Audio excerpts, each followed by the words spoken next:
So in this gameplay here, I believe I get about 13 kills. It's not that high of a kill game. I mean, it's a decent amount. 13 kills still is a good amount of kills, but it's not like a 15, 16 kill gameplay. But in this game specifically, I played very, very smart, and that was the reason I was able to get a 13 kill, and it's honestly a pretty easy win. I really didn't have to do too much until the end. Like I said, I was getting spammed the absolute mess of at the end. So those are the hardest gunfights.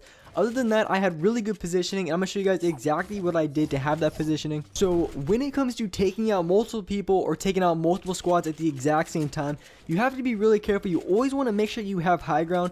And right here, I only see this guy right here, but I have to be careful because he probably 9 times out of 10 is going to have a teammate somewhere. But I spray the mess out of this guy. He drops down and then he dies to fall damage. And I don't think I really realized that at the time, so I was kind of still looking for him. And then I got shot from another guy on the hill. I thought this was his teammate, but the same thing still applies. Every time you see one player in a duos games, or especially in squad games, you just automatically assume that there's going to be another player.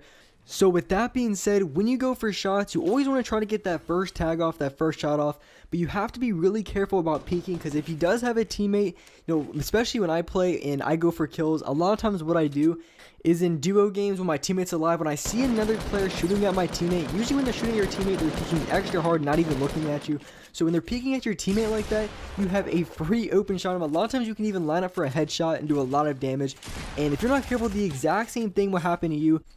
So here I was able to rift out of tilted, and I'm going to be able to see 2 teams looking down by the lake. So I'm looking at the circle right now. It is just outside the circle, and what I want to do to have really good positioning and give myself the best chance of winning this gunfight is the best thing to do would probably not even just jump down right on top, and then the best thing to do is come out from a third-party angle like this. So from this angle, I have high ground, I have angles on both of these players, and I'm not going to get caught in between fighting a bunch of players, because if I would have pushed from any side, honestly, I would have got sprayed from the other team, and I also would have got sprayed from that team. So I would have gotten shot from pretty much 3 or 4 different players at the exact same time. But at this angle right here, I was able to get an easy knock on that player while the other team was still looking at them. So I go ahead and pop my turret, and I've always built around me when I pop my turret just so I can't get shots from the side. It's really going to prevent that. Of course, sometimes if they have a good angle, they might be able to. So right there, I was able to finish off that team. I didn't want to let that guy go for the revive. And it's also really important when it comes to duo squads. You always want to try to make sure as best you can. Sometimes you can't get lasered. But once you get that knock, a lot of players, you know, they're just begging their friends, you know, come pick me up. So a lot of the times there's going to be someone trying to go for that revive. So you want to do anything you can to try to stop that revive, whether you shoot at their wall, maybe even just breaking, because a lot of times when it comes to new players, when they go for that revive, they're completely unaware. So if you just break their wall and start shooting at them, a lot of times you're going to be able to get a lot of tags off before they even notice, sometimes even kill them. One thing to keep in mind in this situation here, I do notice the storm is coming in. It's going to be coming in 21 seconds. So I'm playing as aggressive as I possibly can because I do not want to get caught by the storm. Because once I start fighting in the storm, that's when it's going to be a GG. That's when it's going to be over. And unfortunately, there is a team right outside the storm that was spraying at me. So my objective right now, I had all the shields that I want. I have a good amount of mats. I'm just trying to get out of this zone. And they have perfect positioning on me. If you look where they are, pretty much if they were really good players, they should have been able to kill me right there in that situation. So, you know, I'm trying to build out. They're spamming rockets at me. They're shooting at me. So I'm trying to give myself a little bit of room. Normally, I would go for a heal. But right here, I didn't want to lose high ground because they would have just sprayed at me. I would definitely say when it comes to duos or squads, it's okay to have low ground. But only have low ground if you have some health.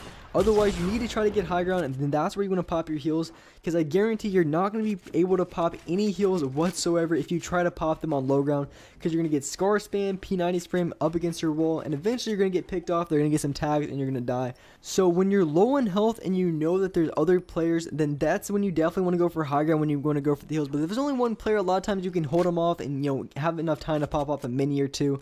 But when it comes to 2 players spraying you at the exact same time, you're going to have absolutely no time at all. So I decided to hide behind a tree just because it's pretty unpredictable, and I wanted to try to get a few tags off before anything, or before even going to the gunfight. You always want to try to get a few tags off. So this bot just goes on a turret, and I absolutely destroy him for it. And thank goodness I was able to kill him right there, because having a turret spam at you and another player spam at you at the exact same time is going to be making it very difficult to get that finish. Since I had his teammate knocked, I was trying to play a little bit slower because I didn't have very many mats. The best way to get mats would have been able to finish his teammate, but I had no idea where his teammate was, so I wasn't able to finish him. But as long as his teammate's down, I'm able to play exactly how I want. I'm going to play a little bit slower, but I'm keeping in mind, I'm being cautious of him going for that revive, because the second he gets revived, he's going to have a ton of heals, a ton of bandages, ton of health. So I definitely want to make sure that he doesn't get revived, but at the same time, I don't want to play too quickly on the other player. Just because of my mat count. Normally when you have low mats, you wouldn't play very aggressive, but since it was so much builds, it was really unnecessary to play that aggressive. And I had impulse grenades, so I can get to the zone pretty quickly. If you're able to rotate to the next zone quickly, you're going to have a big advantage on the other player, because you're going to laser him, because pretty much when the storm's coming in, it's moving in very quickly. So the other player has to pretty much run the entire time, or he's going to get absolutely destroyed. I accidentally hit myself with my RPG there. I was trying to just knock him down, give myself that height advantage. So I'm dropping down here, get one shot on him, was able to get the finish. And alright guys, that's gonna wrap up for this video. Hope you guys enjoyed this video, hope you guys liked it. If you guys did, make sure to turn on those notifications and make sure to subscribe to the channel if you haven't already. And I'll see you guys in the next video.